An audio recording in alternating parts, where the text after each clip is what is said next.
So headache's important, and really we feel as headache specialists that it has received less attention than what it should rightfully have for a number of years. And when we talk about, in my clinic, I suppose, as I mentioned, we see the worst of the worst, the refractory headaches. The subgroup in particular that I'm referring to, and that we'll talk a lot involve medication overuse today, is that of chronic daily headache. Now, when we use the term chronic daily headache, that's a patient that's suffering from a headache more days than not, essentially. That actually includes a subgroup of various types of headaches. And that the most common types, the three most common types that make up chronic daily headache is chronic migraine, chronic tension type headaches, and actually the topic of today's talk, medication overuse headache, what was formerly known as rebound headache. And often what we see as neurologists is that patients will have subgroups or parts of different conditions. So you can well have, yes, chronic migraine and medication overuse headaches. And in fact, as I'll go on to talk about, the two typically do coexist. So when we talk, as neurologists, and GPs, when we talk to headache patients, we don't have a blood test or an MRI or at this stage anything that we can particularly work with to make our diagnosis. So this is why people wonder why we ask so many questions sometimes. But the diagnosis is in the history for what we do.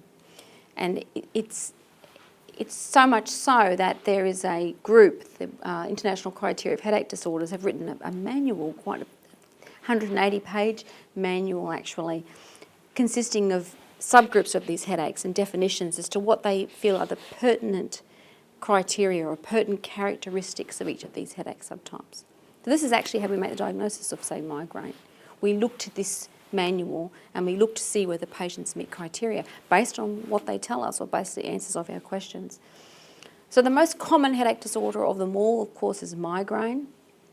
And this is the criteria of how we make that diagnosis. So we're looking for, is the headache predominantly on one side? And patients will often say it is one-sided. They'll say it's mainly on the right or left, or sometimes it can be both sides, but often it does have a predisposing side. They'll talk about the pain being very severe and throbbing and pulsating. They can feel the pulse. They'll use that descriptive term. It's very severe. Migraine is not just a headache. It's a very, very severe pain, such that it impairs their activities of daily living. And it takes so much from these patients. It typically is worse with exertion, and it has this combination where it can be associated with nausea and vomiting or light and noise sensitivity. And we call that photophobia for light sensitivity and photophobia for noise sensitivity. So that's what we're looking for as clinicians to make that diagnosis of migraine. The next, within the subgroup of migraine, it further subdivides into migraine with aura and migraine without aura. And about 30%, so it's actually the lesser subgroup, actually experience with aura. So the vast majority of patients do not experience an aura. Although they will talk about light sensitivity and sound sensitivity, that's actually different to the classic presence of something within the visual field. And the classic is the scintillating scotoma, where the visual stimuli will move across the patient's field. Various patterns, and there's some people have throughout the ages actually created art of their visual aura, interestingly. And there's been some exhibitions in galleries around the world of migraine art. Some of it's, quite beautiful, really, in some ways. But this is the classic scintillating scotoma as described. It moves across the vision and it's left with a visual loss of some degree, what we call a scotoma or a negative scotoma. And then typically the headache follows on. And this all lasts about 20 to 30 minutes in the classic case and precedes the headache. Now, whilst the visual aura is the most common phenomena, people can experience other type of phenomena. We see people who will talk about numbness and sensory tingling and things that they will get on one side. We will see some patients who talk about speech disturbances or not being able to speak or understand in a situation before their migraine what's going on. And then in more severe cases, they actually will experience definite weakness. Now, patients themselves can typically more commonly have one type of migraine, for example, the visual migraine, but they may at different types experience sensory migraines or visual migraines, and they can all mix around. If you are a migraine with aura sufferer, your aura can change, it is true. And even if you are a migraine without aura sufferer, you can actually become, at certain times, a migraine with aura sufferer. So it's quite interesting in that way. So we can subdivide people into migraine and then migraine with aura or migraine without aura. So these classifications are useful for us, and we'll get onto that in the future. Tension type headaches are another very common headache, which you would have heard patients, they're more both sides, they'll describe them, they'll use terms that they're pressing and squeezing and they're band-like, they'll often use those kind of terminology. They're not of the severity in terms of their impairment of what the patient's doing typically as to what a migraine is. The patients will say they're milder and they can continue on with their daily living, whereas a good going migraine, anyone who's suffered them knows that there's not a lot of activity that goes on during that time, during a severe attack. You're essentially bed-bound. They're not typically associated with nausea or vomiting. And as I mentioned, they don't tend to impair, so patients will carry on through them. So typically, I, as a specialist, would tend to see more of the chronic and the migraine patients because of the severity of the disturbance and, say, the tension. But the general practitioner would see a lot of tension-type headache patients. Now, just some rarer primary headaches, and what we mean by primary is conditions without an obvious cause. A secondary headache is, for example, in the setting of a stroke or a brain tumour or something like that. A primary headache has, for example, migraine, has no underlying structural cause. So migraine headache is one of them, tension headache is one of them. The other two, which we primary headaches, although these two are quite rare, are headaches that we will see from time to time, and that is cluster headache, you might have heard about them, and another one is hemicrania continua. Now the typical cluster has if you catch someone in the middle of a cluster, which I have many times over the years, it's quite striking in the way the patient looks. They have a unilateral autonomic symptoms. Now, autonomic symptoms are a constellation of symptoms where the patient can get a red eye, they can get tearing from that eye, they can get a watery nose, a small pupil, and a ptosis, which is essentially a drop of their eyelid, a partial drop of their eyelid. So you can actually see people looking like this during an attack. Now, we always ask our patients, do you have any of these features? And we'll say, do your eyes appear red? Do you get watery from the nose? Now, what we're looking for, and it's been shown that migraine patients will suffer a degree of this, but not strictly on one side and of this severity. So we're looking for that very strict one side and very definite abnormalities. And if you see that, there are a few other characteristics with the clusters, then you're looking at a certain subgroup of headache, which is treated, it's treated very differently. So we do try to identify that. The other interesting thing about clusters is that they have a very different time frame. Migraines typically last, you remember from the previous definition, more than 4 hours. 4 to 72 hours a migraine attack will last, as we all know, a few days. But a cluster headache is a shorter headache. You're looking at 15 minutes to 3 hours, and they can happen at very characteristic times around the clock. So patients will often say 3 o'clock in the morning, I've got a headache, lasting for 2 hours, gone, get on with the day. Then 11 o'clock, there's another one, then 3 o'clock. So there's this very typical circadian sort of time to them, which is quite interesting, which migraine patients don't have. Migraine patients will say, look, I can be woken in the early hours of the morning with a very severe attack, but they will not necessarily talk about the regularity that a cluster patient will. So that can be another sign as well. And there are further from there. Hemicrania continua is interesting. It can be missed. It can look very much like migraine. You can have this incessant, constant headache, not obeying the 15 minutes to 3 hour rule, but it has these autonomic features. And it responds exquisitely to a drug called indomethacin, which is essentially a type of anti-inflammatory drug, which is quite interesting, but a very strong one. So we make sure we don't miss that, because if you get that, bang, fix it just with a very simple tablet. So we always ask these autonomic symptoms for these types of headaches. They're rare, these are rare headaches, but they are treated very differently.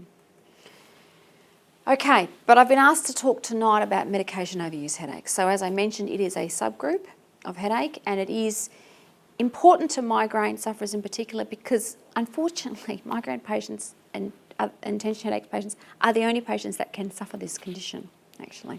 Seems unfair. It was actually first reported in 1951, and it was described as this chronic relentless headache in a subgroup of patients that had migraine and tension headaches already. And when they withdrew these analgesic medications from these patients, it led to fewer headaches. Now, it didn't cure their headaches, but they had fewer headaches. So they observed this, almost you'd say, exacerbation of a patient's underlying condition. Now, over the years, we've had a lot more of a look at this condition because patients can obviously obtain over-the-counter medications and treat themselves. And what we've come to learn is that virtually all acute medications that we use to treat headache can cause this condition, and that includes Panadol. So anything can do it. And when we are considering this in a migraine or tension headache patient, because these are the patients that will suffer from this condition, we then identify that the patient may be at risk for this, and I'll go into how we do that in a minute. And then we also then subtype as to what category of analgesic or pain relieving medication that they are overusing. And sometimes it's one in particular, and sometimes it's a combination of them. So then it will be subclassified, at risk for medication overuse headaches due to triptans, for example, if it's Migraine they're taking. What can it do? What is the point of it? Well, the evidence is pretty strongly suggests that it increases. It can make an already difficult situation and a difficult to treat disorder worse, essentially. It can increase the very thing that patients are looking to get through their day can actually worsen their situation quite dramatically. And it can increase their headache frequency, and it can make the disease even less amenable when you try to get in there and actually undertake some management strategy, including some preventative treatments. So that's why we get so caught up in it, I suppose, because it actually makes everyone's job harder and less amenable. It's a big problem. In fact, there's lots of studies around that show it's actually costs 3 times more than migraine, and it's expensive because there's sick days involved, there's loss of productivity, there's medical costs, attending medical offices, going to emergency departments, this sort of thing. So it's a big problem. Now, we're going back to the manual. We looked at that manual, remember, for migraine. We talked about how they classify. Now, medication overuse headaches is in that classification manual as well. And when we're looking at whether someone may have this condition, we're looking for whether they meet this criteria. And you can see how someone with, for example, chronic migraine, that's headaches every day, would also meet this criteria. So this is the whole dilemma, the chicken and the egg scenario, isn't it, with medication overuse headaches. But essentially, to be considered for the diagnosis, you have to have a headache occurring on more than 15, so more than half the month you've got a headache and you're taking medications on those days, and you've been doing it for more than 3 months. If you are doing that, potentially, you may have medication overuse headaches. You likely also, of course, have your underlying condition, migraine, tension headache, whatever that is, but on top of it, there's a potential exacerbator there. Now, interestingly, patients who don't have migraine or tension headaches, and a patient may, for example, have rheumatoid arthritis or osteoarthritis. Now, those patients regularly have to take analgesics, they typically do. They don't get this. So it seems as though you have to have migraines or tension headaches before you are at risk for this, essentially. So the migraine patient is specifically, unfairly advantaged in this situation. Okay, now, what are the characteristics? So we talked about being at risk for it, and how much you have to take and how often you have to take it to get it, and you can take pretty much anything to get it. But what are the characteristics of those more likely to have it? So it's more commonly seen in men than women. It seems to be in that 40 to 45-year-old age group is the peak age group that we see in our studies. The most likely diagnoses, migraines, no surprises there, tension type headaches, and mixed headaches, which essentially is, sometimes as clinicians it's hard to, a mixed headache's often someone who has some migraines, some tension type headaches. They've got features of both. You'll often give them that kind of mixed diagnosis headache. There are obviously other headache subtypes, but they're the most common. Characteristics, patients will say to me that they'll often waking up with these headaches, and they'll say, I take my last headache tablet before I go to bed. For example, let's say it's a triptan, it's Naramic or something, for example, one of the triptans, and they'll wake up typically in the morning, in the early hours of the morning with a headache. That is and that happens night after night after night. That is a typical story of what happens, and that's typically due to withdrawal of the drug overnight.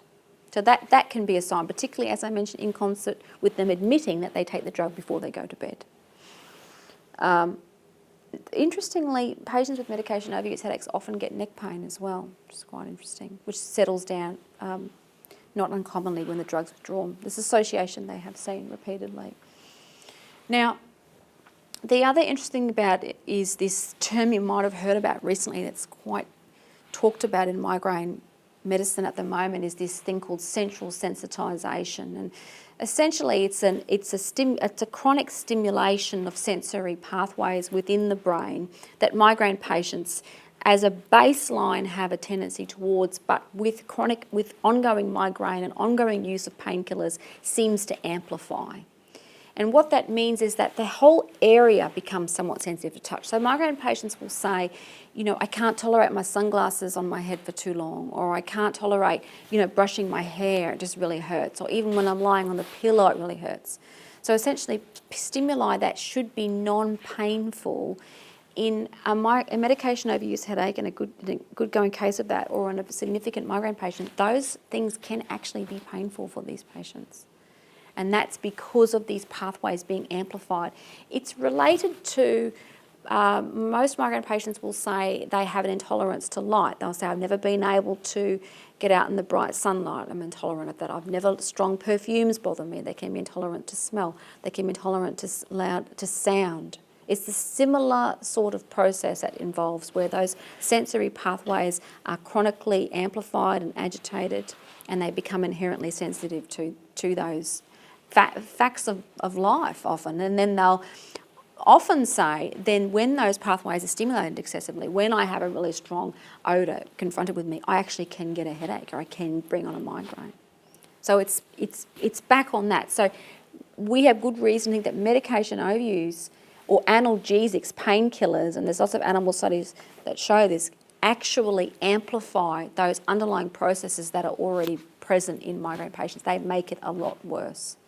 And interestingly, when we take the medication headaches overuse situation off and resolve that problem, that often settles, some of those pathways settle down. And there's some functional MRI imaging supporting that as well.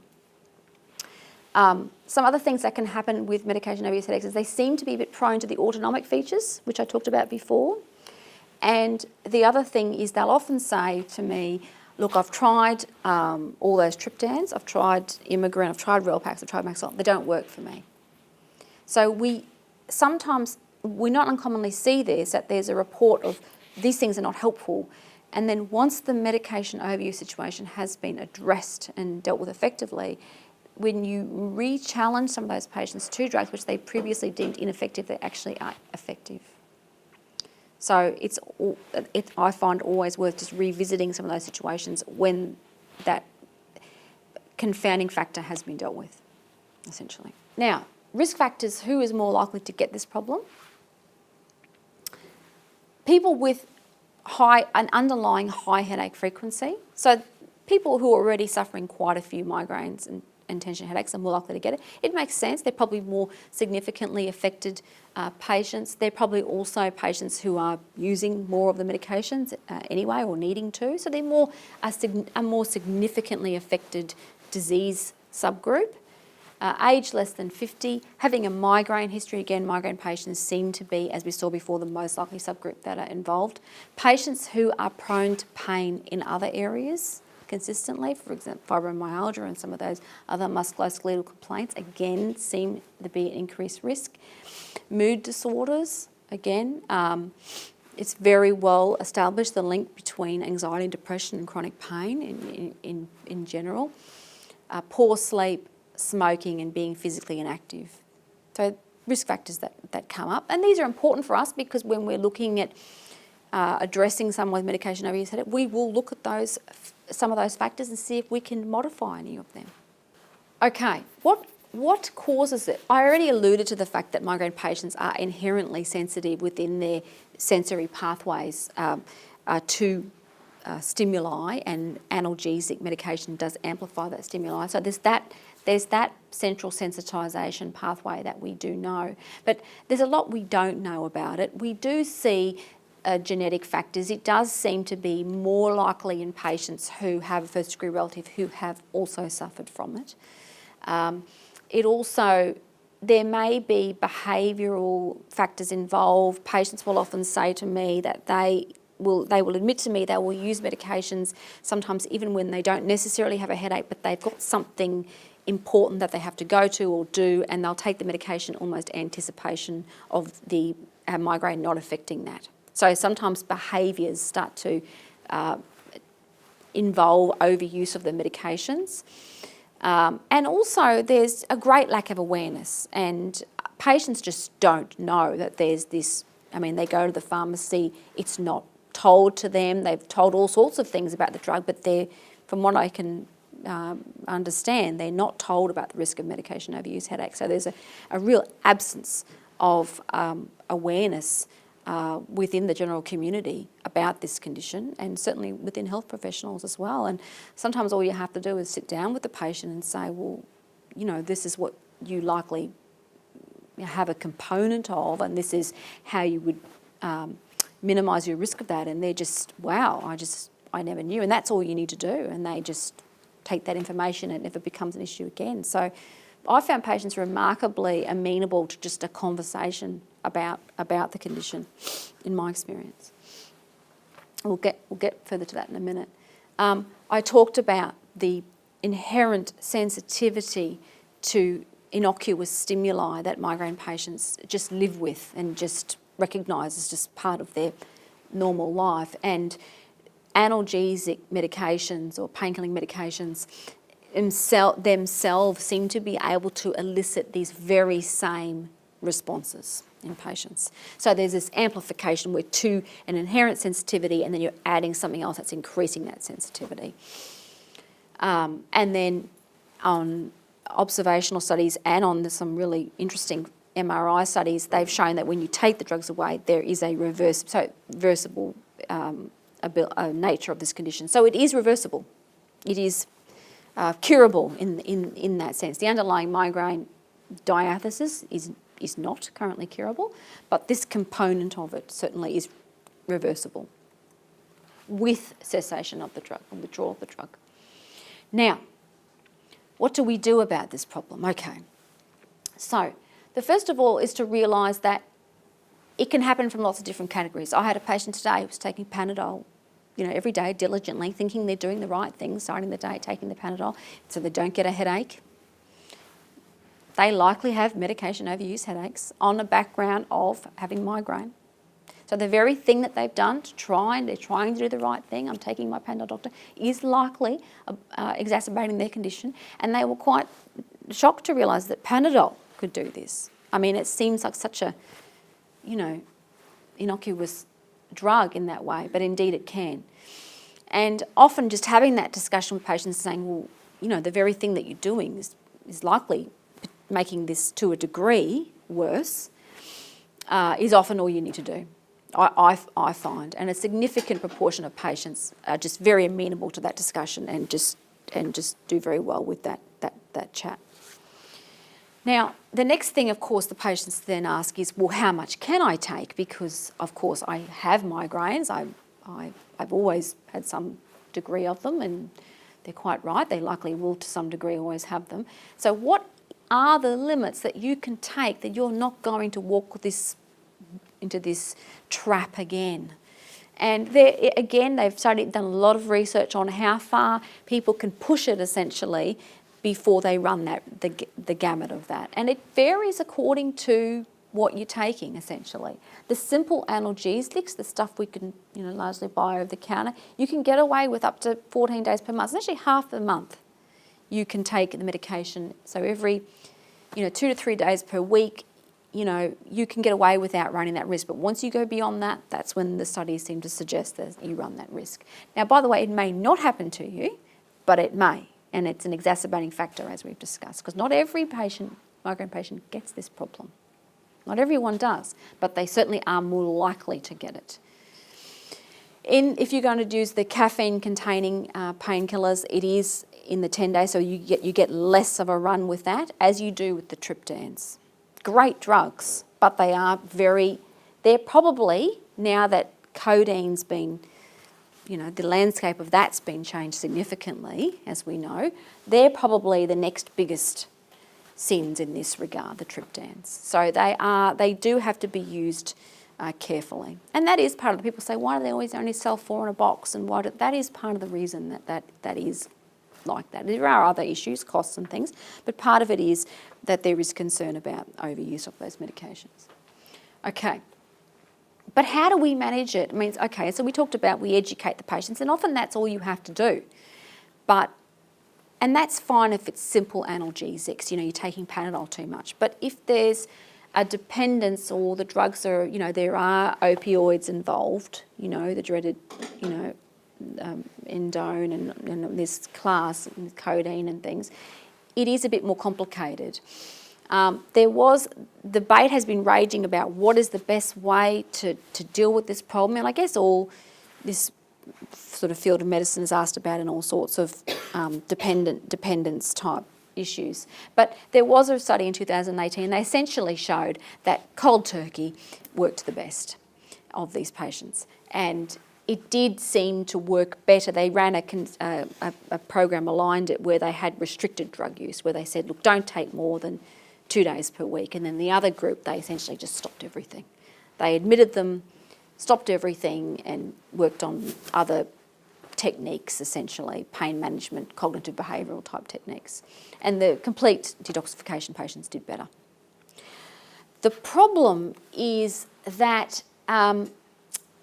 patients can't always do that, because they're often, they have their working jobs, they're raising children, they've got lives to lead, and they just can't go in a facility, have 2 months off and just have this sort of thing. So we find that that's probably not practical in a lot of cases.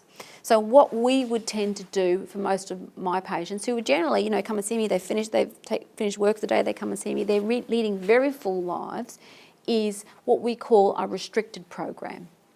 So we basically we educate them, and we give them guidelines on what they can take, but they can still take the analgesics in a restricted quantity.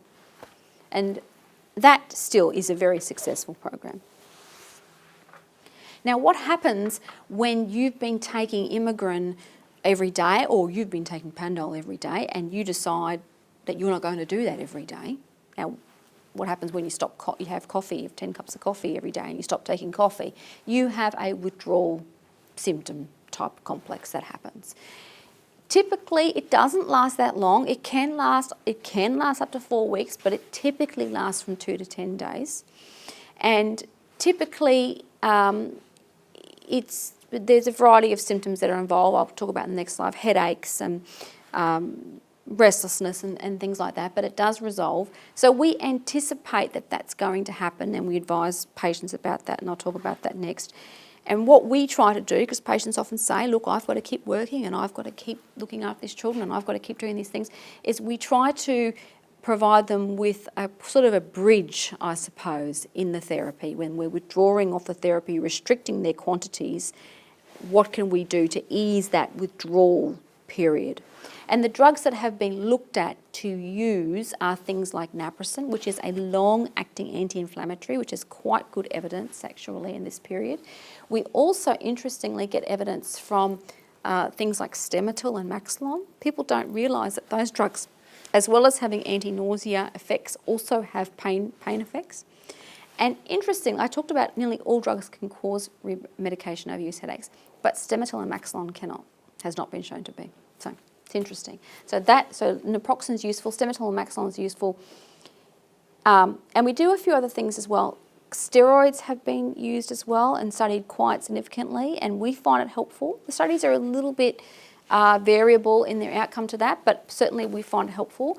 And the other thing that's quite useful is this thing called occipital nerve blocks, which I'll talk about next. Very, very soon, actually, I'll get to that very soon. I mentioned the withdrawal symptoms and what they're like. We talked about the worsening headache. People also can get a little bit of nausea, feel a little bit, sometimes they vomit, they get a bit of sleep disturbances, they feel quite restless. So these are the kind of things that people can experience in that sort of 2-week sort of period, and that's what we're looking to offset with some of those therapies, as I mentioned. I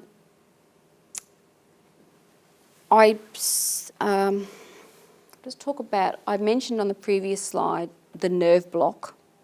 This is how we do it. It's quite useful often when we are anticipating that we're going to be withdrawing and we're given patients guidelines as to what the limits that they now have to keep. This is not a bad office procedure. It can be very helpful. This is called a greater occipital nerve block, and often patients will say that the pain starts from the back of their neck and it moves forward. So it's sort of like these nerves, these occipital nerves that come from the back here are like the origin of some of these pain signals for a lot of patients. We use this in a severe migraine. This can be really helpful. It's basically steroid and anaesthetic within these nerve distributions, but it's also very useful when you know someone has to face a 2-week withdrawal period.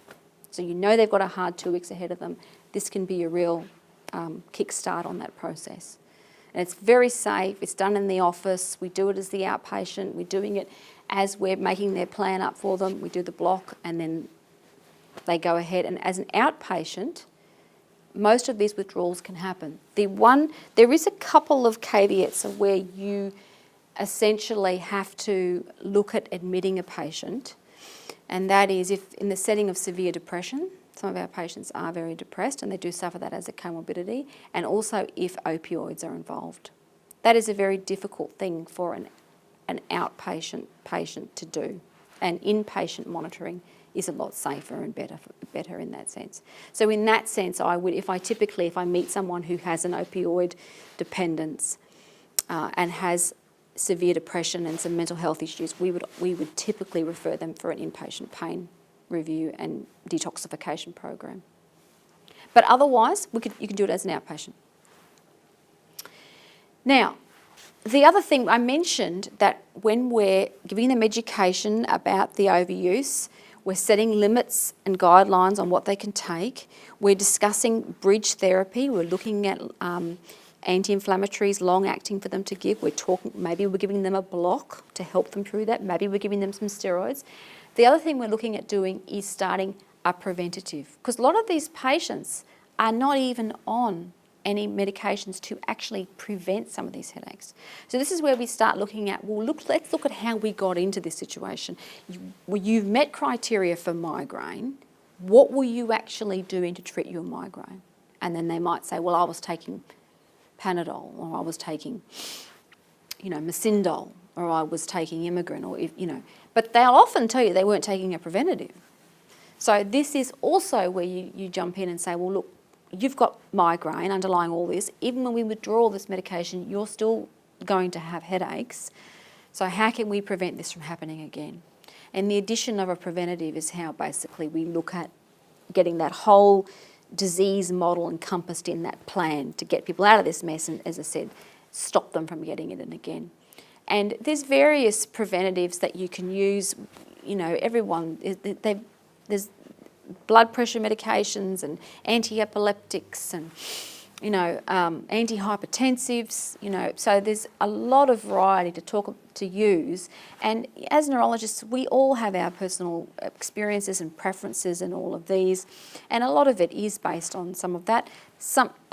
There are also occasions where patients will have certain disease states where certain drugs won't go well, or certain drugs may be beneficial to consider. So it's a discussion between you and the patient. It's very individual.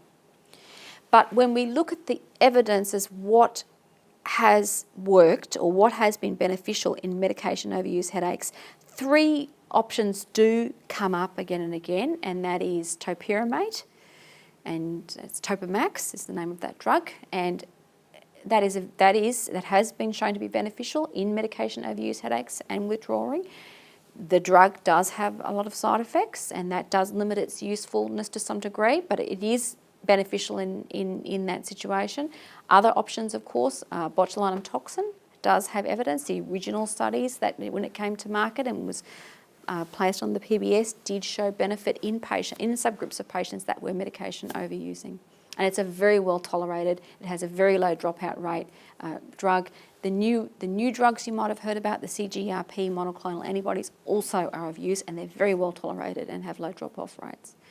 So those 3 drugs do have evidence, but we would consider all options in that setting. But preventative therapy is important, that patients do not get into this situation again. It's an integral part of the plan. It's not just a case of, we withdraw the medication and it's all going to just go away. That's not typically what happens in the real world. And I make a discussion about non-pharmacological therapies. I mentioned earlier risk factors, lack of exercise, poor sleep, stress, this sort of thing. Addressing all those things is very important in these patients.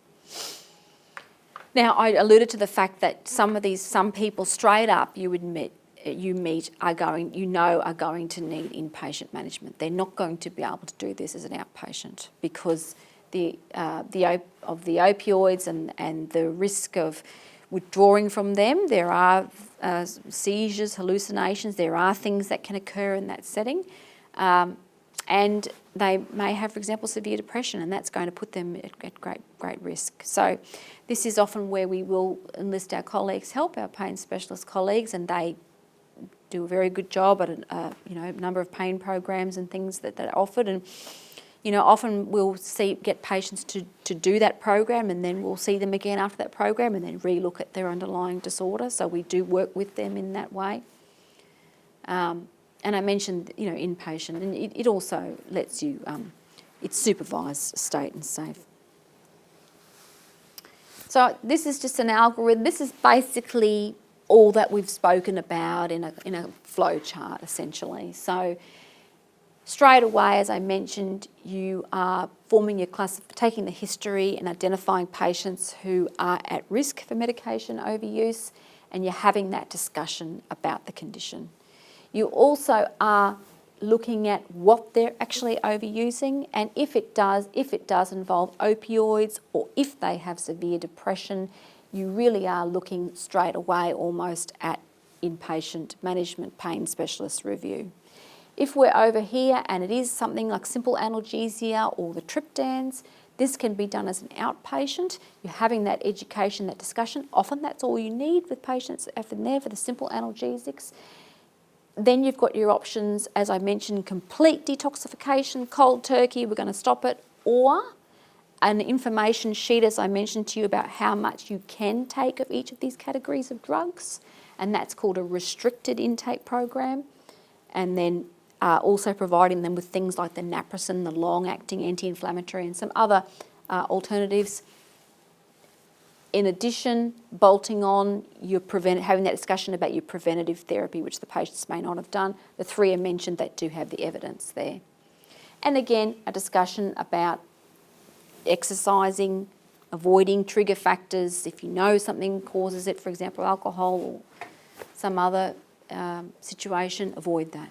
So that's what we would do generally as an outpatient in the clinic. this would be inpatient. If this fails, that may be an indication to then look at an inpatient stay. So we get the patients back, we're looking at their diary, still overusing, having difficulty making that transition, mood's deteriorating. That's when we may say, right, okay, we need to do an inpatient situation here. We need a pain specialist to help us with this. So how do we stop this from happening? The awareness is a big part of it. You know, they have looked at studies. The awareness is not great, and they've looked at undergraduates and, you know, people from various professions, and they weren't aware of the propensity for these medications to indeed cause or exacerbate the condition that patients are actually taking to relieve their misery from. So I think that's important, and, you know, it's a great idea for this talk today to increase awareness, you know, of this condition, because it is important to have this discussion. The other thing that's important in terms of prevention is having that discussion with your GP, you know, identifying patients who are at risk of developing this condition. If there is an escalating use of the analgesics, that's a good opportunity to have that discussion with the GP and say, is a migraine management plan in place? So it's a red flag in that way, we believe. I just made people often say to me, well, what can I take? You know, what do I do when I get a migraine?